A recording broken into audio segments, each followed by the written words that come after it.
Bonsoir à tous, il est 19h, voici les titres d'autres journaux. Coopération Algérie-Espagnole, le chef de la diplomatie algérienne a évoqué avec son homologue espagnol les relations stratégiques et les contrats d'énergie entre Alger et Madrid. Nous les écouterons dans un instant.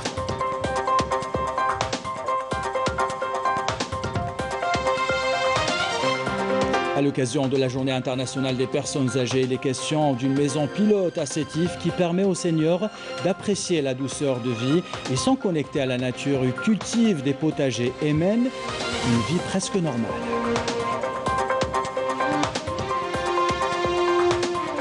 Dans ce journal, on vous présente un projet prometteur pour la culture du colza en Algérie. L'Institut de technologie agricole spécialisé réunit à Tizi Ouzou des agriculteurs de Boumerdes, Bouira, Alger et Béjaïa pour leur permettre de mieux maîtriser cette production. Enfin, une page sport à la fin de ce journal. À Alger, nous verrons comment les handballeuses d'Elbière se préparent au championnat arabe des clubs. Et à Blida, les cyclistes amateurs nous invitent à apprécier le son des deux roues sur le bitume. Ce sera la fin de ce journal. Voilà pour les titres. Bienvenue à tous. On entame ce journal par la coopération algéro-espagnole. Et cette rencontre qui a réuni le ministre des Affaires étrangères et de la communauté nationale à l'étranger, Ramtan Lamamra, avec son homologue espagnol. Au menu des discussions, plusieurs questions, les relations stratégiques entre Alger et Madrid et les questions énergétiques. Les détails avec Yasmine Messaoudi. Le développement des domaines de la coopération stratégique entre l'Algérie et l'Espagne au cœur de la réunion tenue entre le ministre des Affaires étrangères et de la communauté nationale à l'étranger, Ramtan Lamamra, et le ministre des Affaires étrangères de l'Union européenne et de la coopération du Royaume d'Espagne, José Manuel Álvarez Bueno. Les deux parties ont passé en revue les différents aspects des relations bilatérales et ont mis en exergue les relations privilégiées qui lient les deux pays.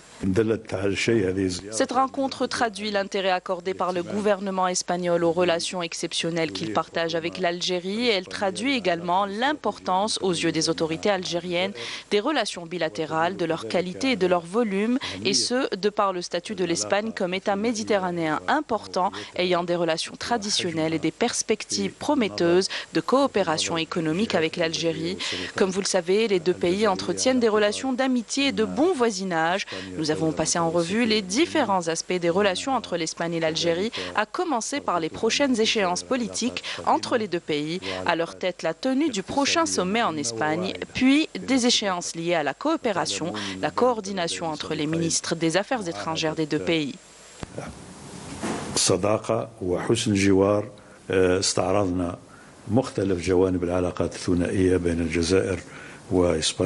Le secteur énergétique était au cœur des discussions. Le ministre espagnol des Affaires étrangères a indiqué avoir reçu des garanties de la part des autorités algériennes pour l'approvisionnement de l'Espagne en gaz. Ce rendez-vous a été une opportunité pour aborder des axes importants et mettre en exergue le bon voisinage et les points convergents d'une relation stratégique importante. En ce qui concerne le secteur énergétique, j'ai reçu des garanties de la part de l'Algérie qui s'engage à couvrir les besoins de l'Espagne en gaz naturel. Pour cela, nous avons passé en revue et évoqué l'Union pour la Méditerranée et la prochaine réunion qui aura lieu le 29 novembre et dans laquelle la présence du ministre des Affaires étrangères et de la communauté nationale à l'étranger, Ramtan Lamamra, sera fondamentale au vu de ce que représente l'Algérie pour le bassin méditerranéen. La rencontre a porté également sur le renforcement de la coopération bilatérale et son élargissement au secteur des énergies renouvelables, de l'agriculture et de la construction navale en soutien au partenariat économique étroit qu'il convient de hisser au niveau des relations privilégiées entre les deux pays voisins. Et toujours à propos de diplomatie, l'envoyé spécial chargé de la question du Sahara occidental et des États du Maghreb arabe, Ammar Bellani, représentant le ministre des Affaires étrangères et de la communauté nationale à l'étranger, a participé aux travaux de la réunion ministérielle du Conseil de paix et de sécurité de l'Union africaine tenue hier pour examiner l'impact prévu du retrait des forces étrangères et des mercenaires de Libye sur le Sahel et l'Afrique. Lors de cette réunion tenue par visioconférence, Bellani a réaffirmé la solidarité absolue de l'Algérie avec avec le peuple libyen frère et son total soutien aux efforts des autorités libyennes pour la tenue des élections présidentielles et parlementaires à la date prévue, c'est-à-dire le 24 décembre prochain. Il a également affirmé que l'Algérie est disposée à accompagner les frères libyens et à leur permettre de tirer parti de son expérience en matière de réconciliation nationale, conformément à l'engagement du président de la République, Abdelmajid Tebboune. Cette réaction maintenant de la ministre des Affaires étrangères suédoise Ann Linde suite à l'annulation des 2 accords de pêche et d'agriculture liant le Maroc à l'Union européenne étendue au Sahara occidental occupé, décision conforme à la position de longue date de la Suède selon laquelle les accords de l'Union européenne doivent être guidés par le droit international comme indiqué par le tribunal européen.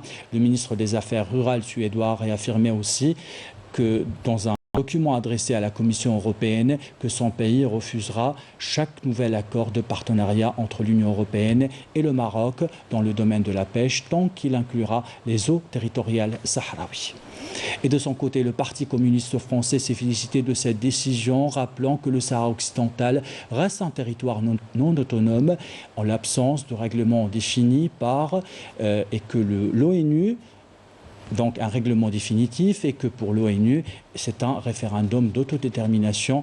Seul un référendum d'autodétermination peut permettre au peuple sahraoui de déterminer son destin et mettre un terme à la violente occupation et au pillage colonial marocain. Cette information maintenant concernant la rentrée professionnelle. Elle a été reportée du 5 au 13 octobre prochain en vue de réunir toutes les conditions nécessaires, à commencer par le parachèvement de l'opération de vaccination. Et Al-Oued qui se prépare comme les autres wilayas du pays à cette rentrée professionnelle avec un objectif maintenant, adapter la formation aux besoins du marché de l'emploi. Plus de 2500 inscrits pourront ainsi choisir leur spécialité à commencer par l'agriculture ou encore les travaux publics. Reportage de Mohamed Snoussi Ayed, commentaire signé Yasmine Messaoudi. Pas moins de 19 centres de formation professionnelle accueilleront près de 4300 stagiaires pour cette année dans la wilaya d'El-Oued. En ce qui concerne la formation professionnelle, nous avons 2577 inscrits, dont 1465 qui ont déjà commencé leur formation, 836 en formation et 276 qui sont en formation qualifiante.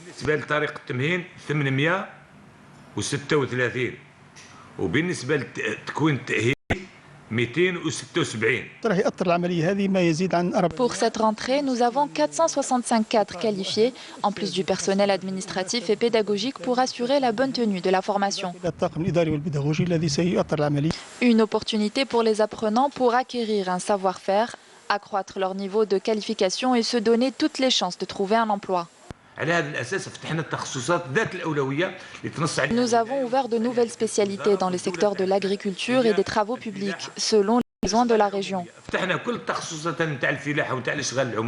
Une démarche qui s'inscrit dans le cadre de la stratégie du secteur visant à adapter les spécialités de formation professionnelle aux besoins du marché de l'emploi, notamment en main-d'œuvre qualifiée. Célébrant ce vendredi la journée internationale des personnes âgées. À cette occasion, la ministre de la Solidarité nationale, de la famille et de la condition de la femme, Kautar Kerikou, a insisté sur l'importance de l'accueil des personnes âgées au sein des familles d'accueil. C'était à partir de la wilaya de Sétif. Je vous propose de l'écouter.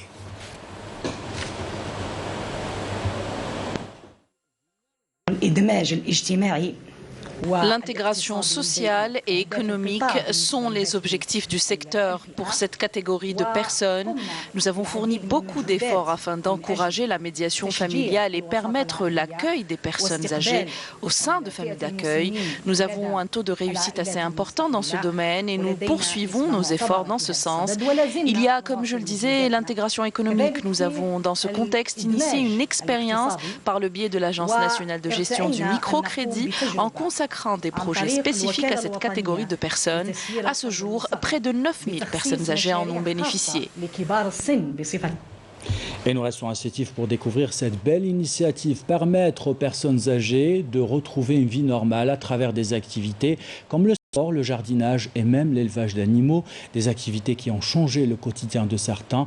Ils ont permis à d'autres d'oublier la solitude qui rythmait leur journée. Reportage de Saïd Bellounis, commentaire signé Malika Bellel. Des activités telles que le jardinage, la cuisine ou le sport sont dans cette maison d'accueil une véritable thérapie. Ici à Berljir, dans la wilaya de Sétif, ce genre d'activités permettent à ces personnes âgées de rester actives grâce à des activités adaptées à leurs capacités et à leur envie. Aujourd'hui, c'est la journée internationale des personnes âgées qui coïncide avec le 1er octobre de chaque année. Et à cette occasion, je tiens à souhaiter une belle journée aux parents. La maison d'accueil Salah Bey dispose d'un pilote pour animer le quotidien et les résidents. Une activité souvent très appréciée des personnes âgées qui leur permet d'oublier leur solitude. Notre but à travers cette initiative, c'est de créer une occupation pour cette frange de la société et l'éloigner un peu de l'oisiveté et de la routine. Ainsi, chacun doit pouvoir participer pour profiter aussi bien du caractère social que ludique de l'activité. Le jardinage m'aide à évacuer mon stress et à positiver, surtout quand le rendement est là. On se dit que c'est le fruit de notre labeur. Je ressens une paix intérieure quand je suis dans cet endroit. Des activités et des animations dont l'impact thérapeutique est non négligeable pour la santé physique et morale de ces personnes âgées. Ce communiqué maintenant du ministère de la Défense nationale dans le cadre des efforts continus visant à endiguer la propagation du coronavirus. Un avion militaire relevant des forces aériennes de l'armée nationale populaire atterri dans la soirée d'hier à la base aérienne de Boufarik à son bord. Une nouvelle cargaison de vaccins estimée à 204 000 doses acquises auprès de la Fédération de Russie, une opération qui s'inscrit dans le cadre du soutien au système national de santé en vaccins et en matériel médical nécessaire pour endiguer cette pandémie.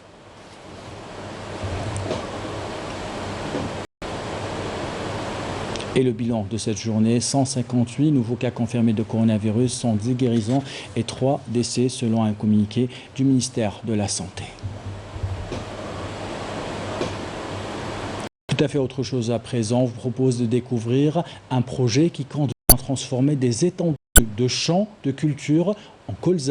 Un projet ambitieux lancé par de technologies agricoles spécialisées. Objectif former les agriculteurs Tizi-Ouzou, Buira, Boumerdes, Alger et Béjaïa à maîtriser une culture économiquement rentable et écologiquement responsable. Reportage signé Samia Bouharra.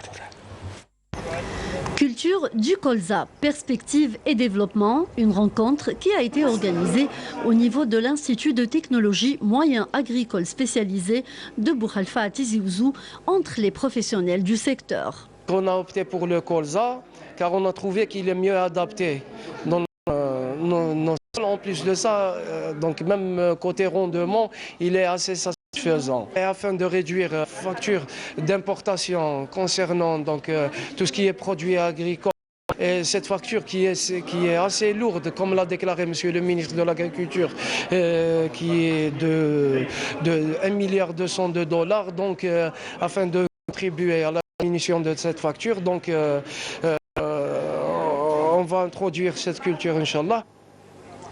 Au cours de cette rencontre, la Chambre nationale de l'agriculture a procédé à la signature d'une convention avec l'ITMA de Tizi-Ouzou et l'Institut des grandes cultures relative à la mise en place de la culture du colza sur une parcelle de démonstration d'une superficie de 4 hectares avec une analyse de sol suivie d'un programme de formation.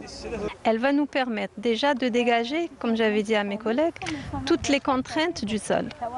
Donc une fois qu'on détermine les contraintes, qu'on les corrige, la culture aura un sol idéal pour se développer.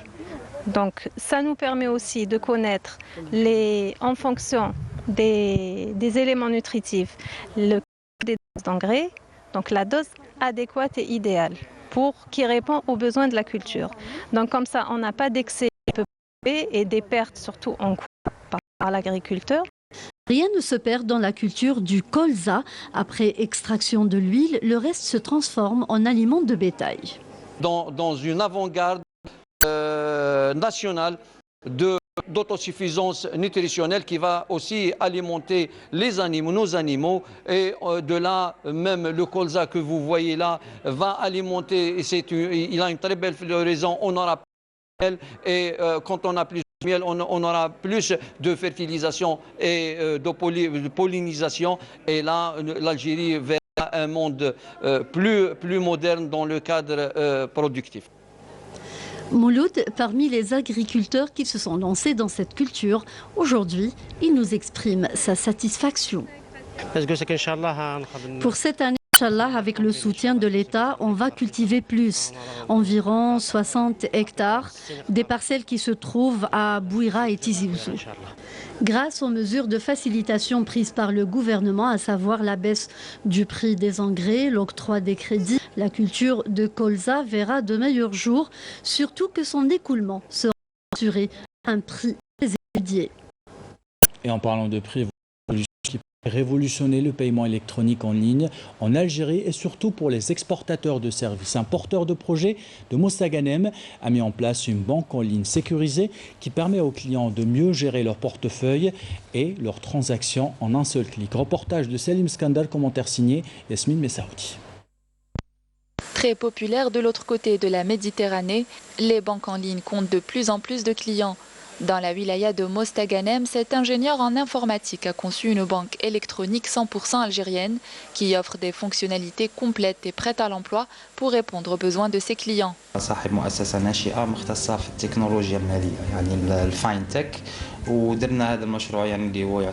La start-up est spécialisée en technologie FinTech. Nous avons mis au point ce projet stratégique pour l'Algérie. Nous avons travaillé pour permettre à notre pays d'être une passerelle de paiement électronique pour l'exportation des services numériques en Afrique. Nous avons travaillé sur ce projet pour que l'Algérie puisse se frayer une place au niveau international et pour pallier au manque de ce type d'options sur le marché national.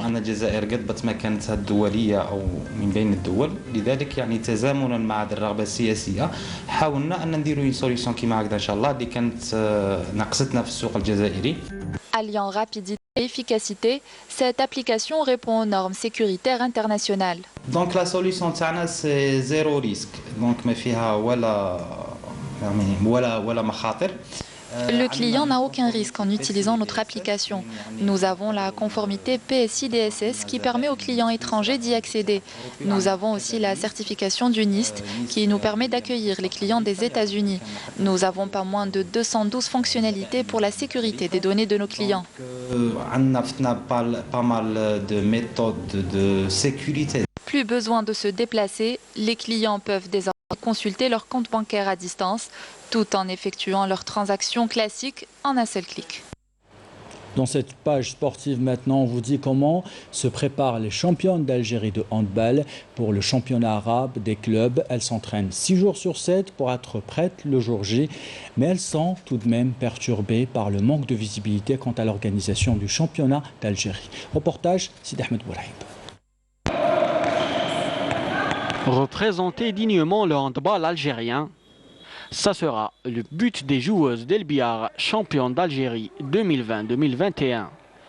La préparation qui a débuté il y a plus d'un mois à un rythme de 6 jours sur 7 se déroule dans de bonnes conditions. Il faut dire que ça fait un moment qu'on est en préparation, depuis maintenant le mois d'août. Donc comme chaque année, on commence tôt pour préparer notre saison, préparer les compétitions internationales. Les joueuses de Fateh Moulay ne comptent pas faire de la figuration et veulent ramener le titre. Nous, cette année, Inch'Allah, on vise le titre. Je pense qu'on part favorite. Du coup, on va essayer de tout faire pour justement essayer de réaliser l'objectif tracé et voilà, faire une participation honorable, honorer l'Algérie. La situation délicate au sein de la Fédération algérienne de handball et le flou qui entoure la reprise du championnat. Les Elbiaroises essayent de ne pas y penser.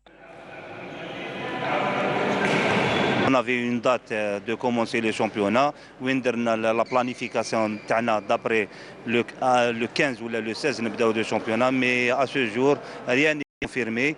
Et ce problème nous perturbe, il perturbe la préparation des filles avant cette Coupe arabe. Au moins on joue 2 ou 3 journées de championnat avant de partir. Mais on va essayer de combler avec des matchs amicaux avec les clubs qui ont commencé. Après, ce qui se passe, ça va affecter surtout sur tout le handball. Parce que bon, quand il n'y a pas une fédération, on ne sait pas comment ça va être. Est-ce que le championnat va débuter ou non? On ne sait pas ce qu'il y a. C'est sûr que tout le monde va être perturbé. Un challenge certes, mais pour elle, rien n'est impossible.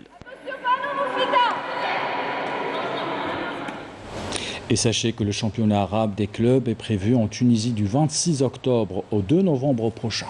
On termine ce journal avec les amateurs des 2 roues. Les cyclistes amateurs de Blida ont organisé le Tour de Chérira. Les plus expérimentés ont dû écraser les pédales pour atteindre les 1400 mètres d'altitude. Parmi eux, l'ancien vice-champion olympique de 5000 mètres, Saïd Siaf Ali. Les débutants, quant à eux, ont dû mordre leurs dents, mais au final, beaucoup de plaisir et de fierté de retrouver la pratique d'une belle discipline. Reportage sur place signé Siham Kenouch. La ville des Roses a donné rendez-vous aux amateurs des 2 roues. Venus de plusieurs wilayas du pays, ils étaient nombreux à monter tout en haut de Chérira, 1400 mètres. Les cyclistes sont venus de plusieurs wilayas. Ce rendez-vous est très important pour nous. Nous sommes d'Alger. Il y a ceux qui sont de Ain Timouchent, de Boumerdès. Je suis un grand amoureux de la bicyclette. Je pratique ce sport depuis longtemps et je participe à beaucoup d'autres événements. 19 km de route qui montent, de virages en pente. Les amoureux de la bicyclette sont quand même arrivés tout à fait en haut. Alors, salam alaikum. Dur. C'était dur? Ouais. Comment vous ressentez? Plein de satisfaction. Plein de satisfaction. C'est la première fois que je fais ça, la montée à partir de Blida. Ça fait 2 semaines on a fait la montée à partir de Tabaynant. C'est plus long, mais c'est plus dur. Là, c'est plus court, 19 km, mais... C'était super, très bonne organisation. Il y avait les motos qui nous ont libéré la route, vraiment très bien. Le Tour de Chérira, un événement qui existe depuis 15 ans et qui est toujours organisé par le club amateur des cyclistes de Blida. Nous organisons cet événement depuis 15 ans déjà et ils sont nombreux à s'inscrire. Maintenant, on organise de mieux en mieux. L'an passé, ils étaient 150 cyclistes.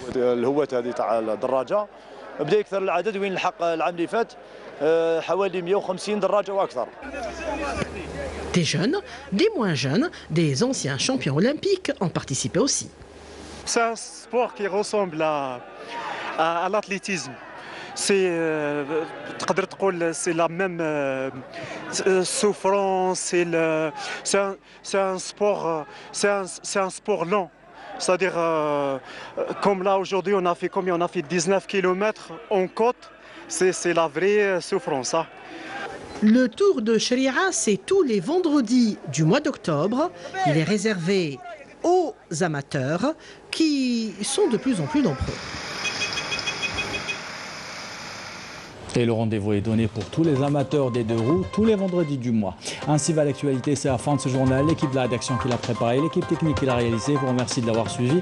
Merci pour votre fidélité. Belle soirée.